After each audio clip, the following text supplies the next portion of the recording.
Kia ora anō. Graffiti artists in the Garden City, beware, we're tracking your tags. That's a message from the Christchurch City Council, which hopes to expose those responsible for repeated vandalism on streets and buildings.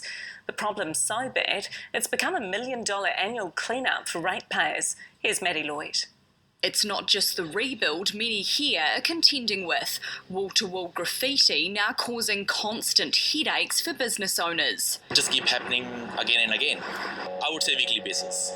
Yeah, every week is something different. It's quite frustrating.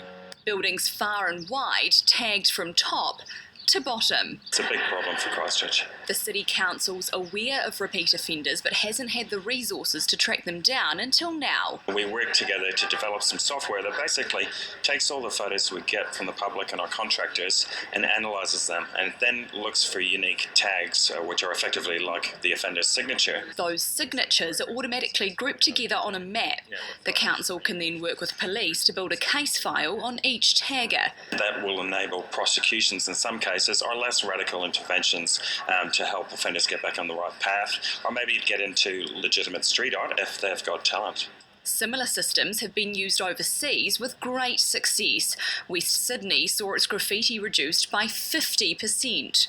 The City Council here gets over 20,000 graffiti complaints every year, resulting in close to $1 million in clean-up bills annually, and that figure doesn't take into account the costs that private property owners face. To date, we've spent around $25,000 externally, so we think it's a pretty cost-effective way to tackle a solution. The system will be trialled for a year, and if it lessens the unwelcome paint scrawled on city streets, it's hoped more centres will adopt the anti-tagging technology.